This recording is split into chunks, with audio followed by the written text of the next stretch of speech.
ہر جگہ تباہی پھیلائی، بے شمار سینکڑوں لوگ، چاہے بلوچستان ہے جہاں پر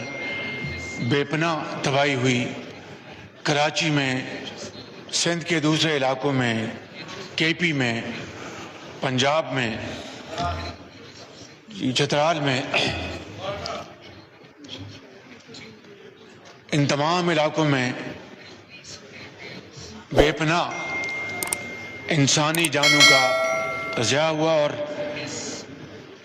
بے پناہ نقصانات ہوئے مکانوں کے، دکانوں کے۔ اللہ تعالیٰ سے ہم سب دست بدعا ہیں کہ جانے والوں کو وہ جنت الفردوس میں جگہ عطا فرمائے اور زخمیوں کو جلد سے جلد صحت کاملہ عطا فرمائے۔ جناب اسپیکر، اس بارے میں یہ کولیشن گورنمنٹ پوری طرح آگاہ ہے اور چوکس ہے۔ اس سلسلے میں میں خود چاروں صوبوں کے ساتھ میٹنگز کر چکا ہوں اور جہاں جہاں زخمی ہیں، جہاں لوگ اللہ کو پیارے ہو گئے، جہاں پر مالی نقصانات ہوئے، وہاں پر صوبائی حکومتیں پوری طرح دن رات وہ کام کر رہی ہیں، چاہے وہ سندھ حکومت ہے، بلوچستان کی ہے، کے پی کی ہے، پنجاب کی ہے، اور صوبائی امدادی کارروائیوں کے ساتھ وفاق نے بھی اپنا بھرپور حصہ ڈالا ہے اور این ڈی ایم اے کے ذریعے جناب اسپیکر امدادی کارروائیوں میں بھرپور اس میں وفاقی حکومت شریک ہے، لیکن یقیناً یہ نقصان بے پناہ ہے۔ ہم نے جو لوگ اللہ کو پیارے ہو گئے، کوئی مالی کمپنسیشن، خواہ وہ کتنی بھی بڑی اماؤنٹ ہو، وہ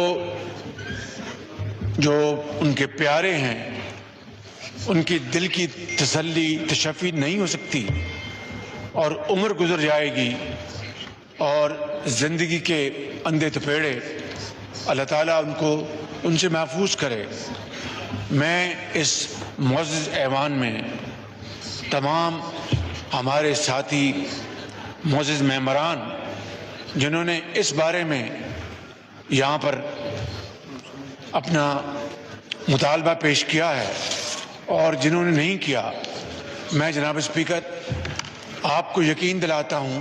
کہ انشاءاللہ اس بارے میں وفاقی حکومت قطعاً کسی بھی طرح پیچھے نہیں رہے گی۔ جو ہم نے امدادی پیکج کا اعلان کیا ہے اس میں انشاءاللہ مزید اس میں ہم اضافہ کریں گے، اور کل ہی میں نے ایک اور میٹنگ بلائی ہے جس میں یہاں پر موجود متعلقہ ممبران، وزراء اور سرکاری اہلکار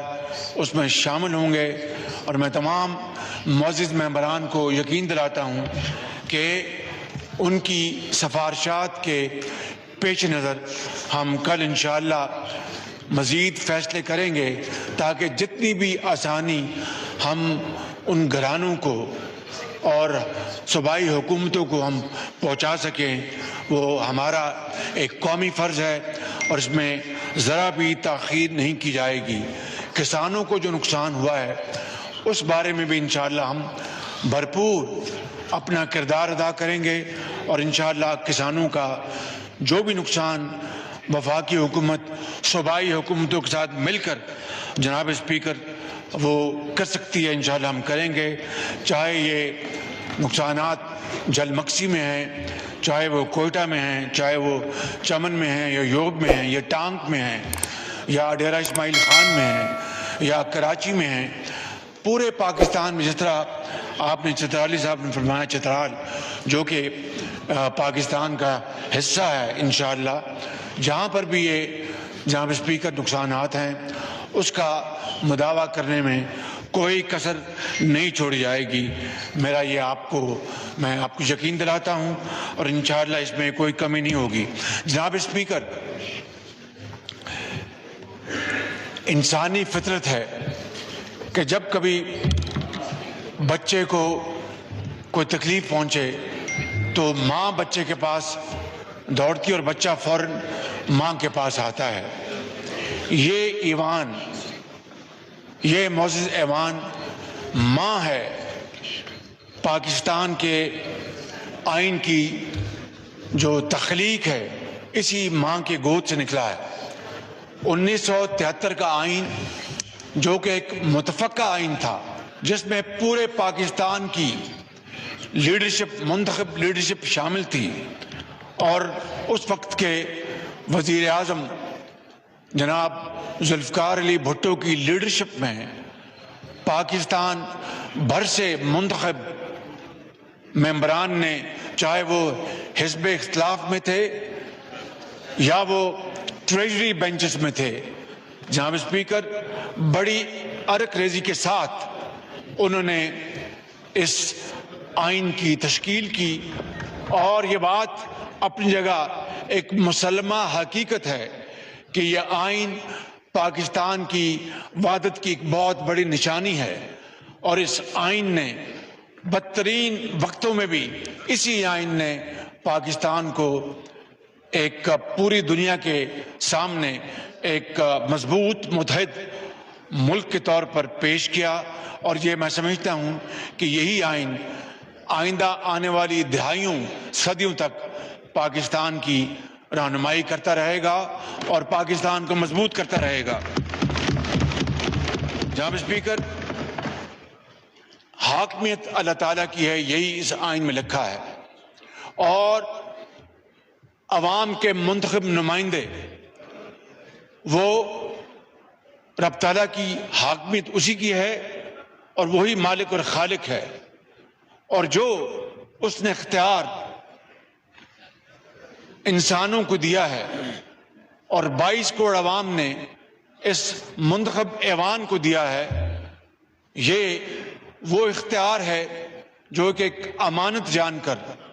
ایک مقدس امانت جان کر یہ ایوان اس کو استعمال کرتا ہے. جناب اسپیکر، اسی آئین میں مقننہ عدلیہ ہو یا ایڈمنسٹریشن، ان کے اداروں کے اس آئین نے اختیارات متعین کر دیے ہوئے ہیں، اور ہر ادارے کو، چاہے وہ مقننہ ہے یا عدلیہ ہے یا کوئی اور ادارہ ہے، آئین اس کو بتاتا ہے کہ آپ نے اپنے دائرے میں رہ کر آپ نے پاکستان کی خدمت کرنی ہے اور پاکستان کو آگے بڑھانا ہے. جناب اسپیکر، مگر 75 سال گزرنے کے باوجود آئین کے ساتھ کھلواڑا ہوتا رہا. اس ملک میں ایک سے زیادہ مرتبہ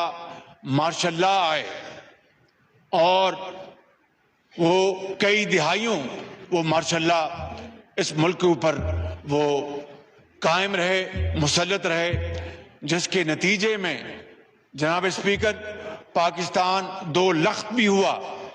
اور جمہوریت کا پودا وہ اتنا طاقتور نہ ہو سکا